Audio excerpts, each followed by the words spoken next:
Señor, Señor, ¿no profetizamos en tu nombre? ¿No echamos fuera demonios en tu nombre? ¿No hicimos muchos milagros en tu nombre?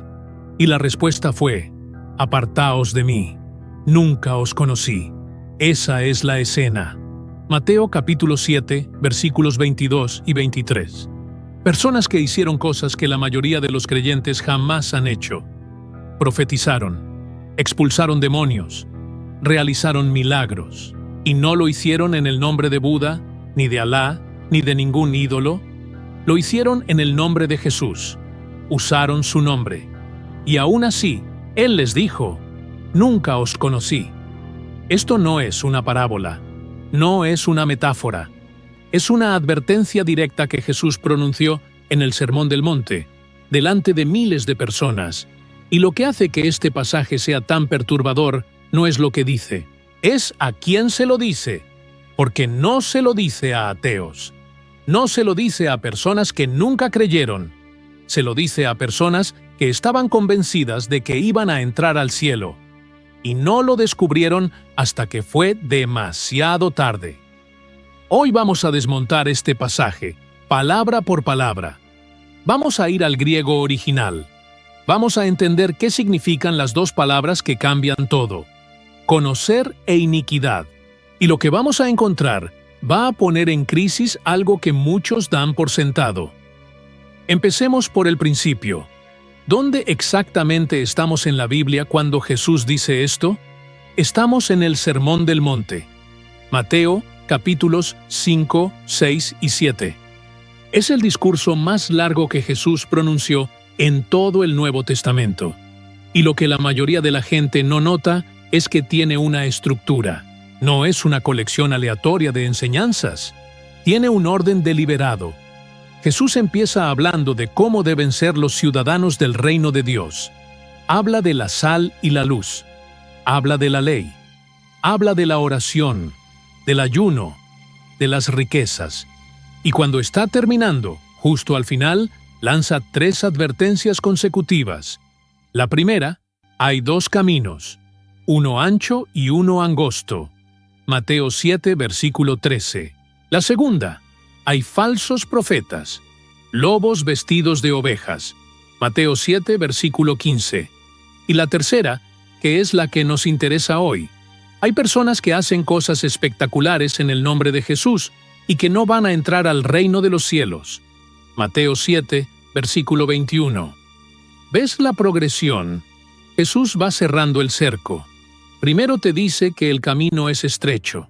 Después te dice que hay gente que parece estar en el camino correcto, pero no lo está. Y finalmente te dice que incluso entre los que hacen milagros en su nombre, hay quienes nunca tuvieron relación real con Él. Es un embudo. Y cada nivel es más incómodo que el anterior. Pero aquí viene la primera pregunta que hay que hacerse. ¿Esos milagros eran reales? Porque uno pensaría que si alguien profetiza en el nombre de Jesús, echa demonios en el nombre de Jesús y hace milagros en el nombre de Jesús, es porque tiene poder espiritual auténtico. ¿Cómo puede alguien hacer esas cosas si Dios no está con él? Fíjate en algo que casi nadie nota. Cuando estas personas le dicen a Jesús todo lo que hicieron, Él no les responde. Están mintiendo. No les dice. Eso nunca pasó. No niega ninguna de las 3 afirmaciones. No discute si profetizaron o no. No discute si echaron demonios o no. No discute si hicieron milagros o no. Simplemente les dice: nunca os conocí. Eso significa que los milagros probablemente ocurrieron. Las profecías probablemente se cumplieron. Los demonios probablemente fueron expulsados. Y aún así, nada de eso fue suficiente. Eso debería hacer que a cualquiera se le erice la piel. Si te está impactando lo que estás escuchando, dale like a este video ahora mismo, porque lo que viene es todavía más fuerte. Ahora vamos al griego, porque aquí está la primera clave que la mayoría de las traducciones no capturan. Cuando Jesús dice, nunca os conocí, la palabra que Mateo usa en griego es ginosko. En griego hay varias palabras para decir conocer. Una de las más comunes es oída. Oída significa conocer algo intelectualmente, saber que algo existe, tener información sobre algo. Si yo digo que conozco la capital de Francia, eso es oída. Sé que existe, tengo el dato. Pero ginosco es otra cosa completamente distinta. Ginosco no es tener información sobre alguien, es conocer por experiencia directa, es conocer por relación personal, es conocer por intimidad. Es el tipo de conocimiento que solo se obtiene cuando compartes vida con alguien, cuando caminas junto a alguien, cuando enfrentas cosas difíciles al lado de alguien. ¿Y sabes dónde más aparece esta misma palabra en Mateo? En el capítulo 1, versículo 25, cuando dice que José no conoció a María hasta que ella dio a luz. Ahí el verbo es exactamente el mismo. Ginosco, conocimiento íntimo, relación profunda, unión real. Entonces, cuando Jesús dice nunca os conocí, lo que está diciendo no es no sé quiénes son, no es no tengo información sobre ustedes. Lo que está diciendo es nunca tuvimos relación, nunca hubo intimidad entre nosotros, nunca caminamos juntos. Y esa palabra, nunca, en el griego original es oudepote, que significa en ningún momento. Ni una sola vez. Es absoluto. No es que la relación se deterioró, es que nunca existió. Eso cambia todo, porque estas personas creían que estaban sirviendo a Dios, creían que estaban en el camino correcto, y durante años, quizás décadas, vivieron con esa convicción. Hicieron cosas extraordinarias, fueron respetadas, probablemente eran líderes, probablemente tenían seguidores, y el día del juicio descubrieron que todo ese tiempo, la relación que creían tener con Dios nunca había existido. Pero todavía falta la segunda palabra, y esta es igual de importante. Cuando Jesús les dice, «Apartaos de mí», agrega una frase, «los que practican la iniquidad». En algunas traducciones dice, «los que hacen maldad». En otras, dice, «los que obran la ilegalidad». La palabra en griego es anomía, y anomía no significa simplemente pecar. No es un sinónimo genérico de hacer cosas malas. Anomía viene de la partícula negativa a y la palabra nomos, que significa ley. Entonces, anomía literalmente significa sin ley. Ilegalidad. Vivir como si la ley de Dios no existiera. No es que estas personas cometían pecados ocasionales. Todos cometen pecados. Lo que hacían era vivir sin sometimiento a la autoridad de Dios. Usaban su nombre, pero no obedecían su voluntad. Y fíjate cómo conecta esto con el versículo anterior. Mateo 7, versículo 21 dice, «No todo el que me dice Señor, Señor, entrará en el reino de los cielos, sino el que hace la voluntad de mi Padre que está en los cielos». Ahí está la clave, la voluntad del Padre. Esa es la línea divisoria. No es profetizar, no es echar demonios, no es hacer milagros, es hacer la voluntad del Padre. Estas personas decían, Señor, Señor, lo llamaban Señor. Pero vivir llamando a alguien Señor, sin hacer lo que ese Señor pide, es una contradicción. Es como un empleado que llama jefe a su superior, pero nunca hace lo que le pide. Usa el título, pero no reconoce la autoridad. Ahora, hay algo que muchos se preguntan en este punto. Si estas personas no tenían relación con Dios, ¿cómo es posible que hicieran milagros reales? ¿Cómo funciona eso? Para responder esa pregunta, hay que entender algo sobre el mundo del siglo I que la mayoría de la gente desconoce. En la época de Jesús, los exorcistas itinerantes eran extremadamente comunes. Josefo, el historiador judío, describe en sus antigüedades cómo existían tradiciones de exorcismo atribuidas al rey Salomón. Según Josefo, Dios le dio a Salomón no solo sabiduría, sino también poderes sobre los demonios. Y a partir de eso, se desarrolló toda una tradición de conjuros, encantamientos y fórmulas que los exorcistas judíos usaban para expulsar espíritus. Estos exorcistas Viajaban por todo el Imperio Romano. Usaban nombres sagrados, fórmulas rituales, anillos con raíces específicas y recitaban los grandes actos de Dios para intentar someter a los espíritus. Éfeso, por ejemplo, era un centro mundial de prácticas mágicas. Arqueólogos han encontrado amuletos y textos de conjuros en excavaciones que datan exactamente de esa época. Y aquí es donde entra un episodio del Nuevo Testamento que funciona como el paralelo perfecto de Mateo 7. Hechos capítulo 19, versículos 13 al 16. En Éfeso, un grupo de exorcistas judíos itinerantes decidieron usar el nombre de Jesús como una nueva fórmula. Decían: «Os conjuro por Jesús, el que predica Pablo». ¿Ves lo que estaban haciendo? No tenían relación con Jesús. No eran discípulos. No seguían su enseñanza. Simplemente habían visto que Pablo mencionaba el nombre de Jesús y que cosas poderosas pasaban. Así que tomaron ese nombre y lo incorporaron a su repertorio de conjuros, como quien agrega una nueva herramienta a su caja. Eran 7 hermanos, hijos de un hombre llamado Esceva, que se presentaba como sumo sacerdote judío. Y un día intentaron usar el nombre de Jesús sobre un hombre que tenía un espíritu maligno. ¿Y sabes qué respondió el espíritu? A Jesús conozco y sé quién es Pablo, pero ustedes, ¿quiénes son? Y el hombre poseído saltó sobre los 7. Los dominó a todos, los golpeó y huyeron de esa casa desnudos y heridos. Fíjate en la respuesta del espíritu. No dijo: Jesús no existe. Dijo: a Jesús lo conozco y a Pablo lo reconozco. Lo que dijo fue: ustedes no tienen autoridad. El nombre sin relación no tiene poder. La fórmula sin sometimiento no funciona. Era exactamente lo mismo que Jesús estaba advirtiendo en Mateo 7. Puedes usar mi nombre. Puedes hacer cosas en mi nombre. Pero si no me conoces y yo no te conozco a ti, el nombre es solo una palabra vacía.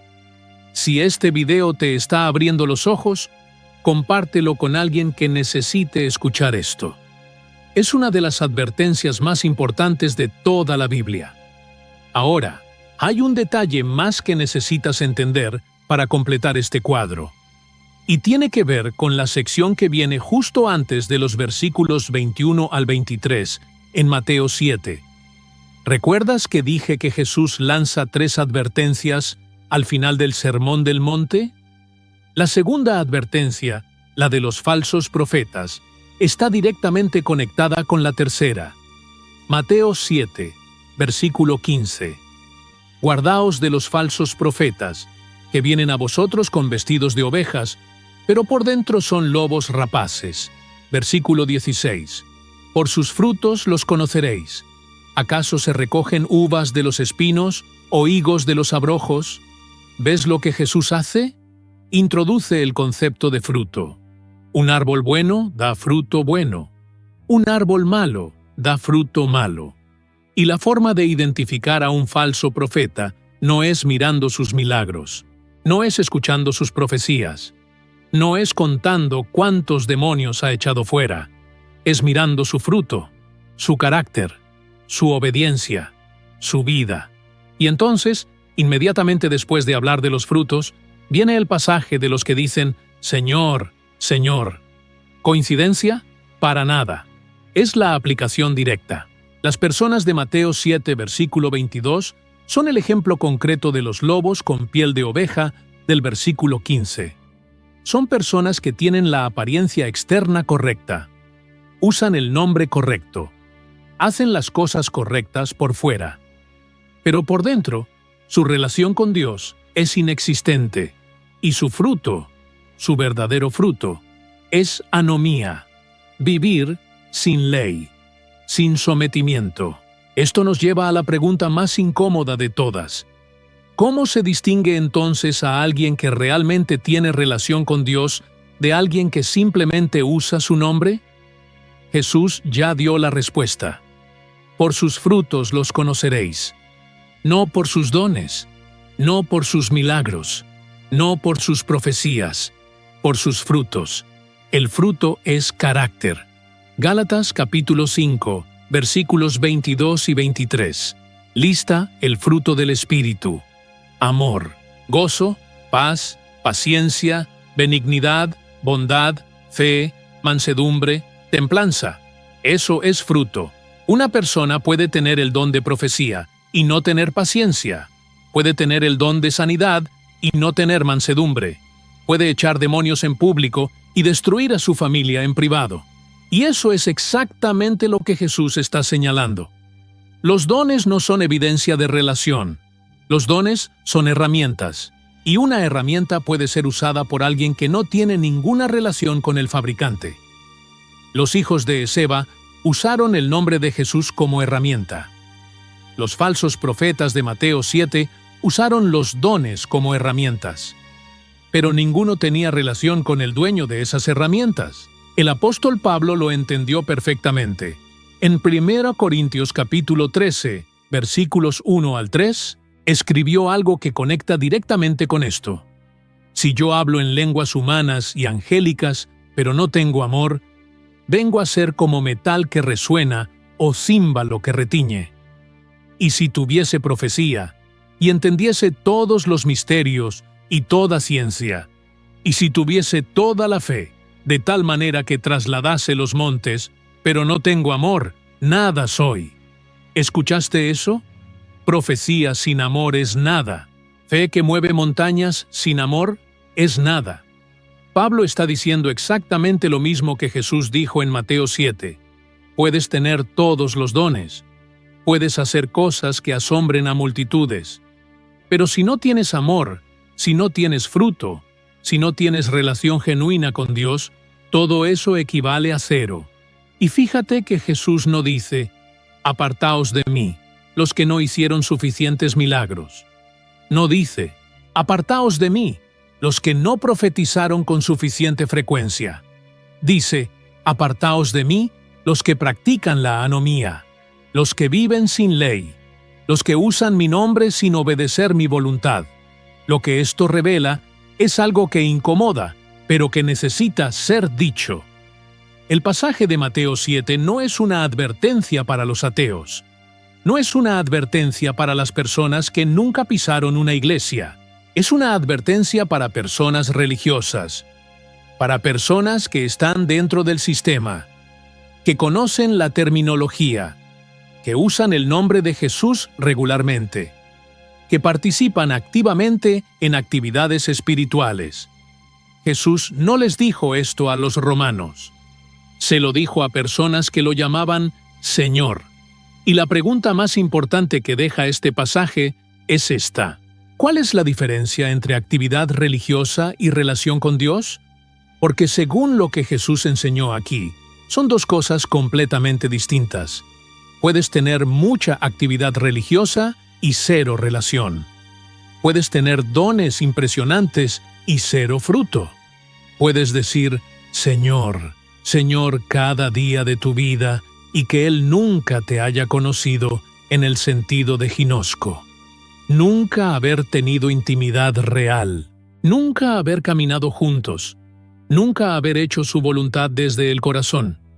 El versículo 21 lo resume todo. No todo el que me dice Señor, Señor, sino el que hace la voluntad de mi Padre. Hacer la voluntad. Esa es la marca. No decir las palabras correctas, no tener los dones correctos, no hacer las actividades correctas. Hacer la voluntad, obedecer, someterse, caminar en relación real. ¿Y sabes qué es lo más desafiante de todo? Que estas personas del versículo 22 estaban completamente seguras de que iban a entrar.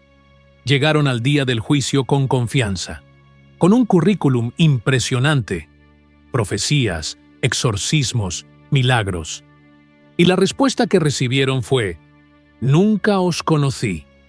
Ese nunca es devastador. No dice, dejé de conocerte. No dice, te conocí una vez y después te perdí. Dice, nunca. Oudepote. En ningún momento. La relación que creían tener con Dios nunca existió. y vivieron toda su vida sin saberlo. Este pasaje no fue escrito para asustar a nadie. Fue escrito para despertar, para que cada persona se haga la pregunta más importante que puede hacerse. ¿Tengo actividad religiosa o tengo relación con Dios? ¿Estoy usando su nombre o estoy caminando con Él? ¿Mi vida produce fruto real, amor, paciencia, bondad? ¿O solo produce espectáculo, milagros, profecías, público? Porque según Jesús, en el día final, la pregunta no va a ser ¿cuánto hiciste? La pregunta va a ser ¿te conocí? ¿Y tú, ahora mismo, podrías responder eso con certeza? Si este video te hizo pensar, hay otro que tienes que ver ahora mismo. Está apareciendo en la pantalla. Te espero ahí.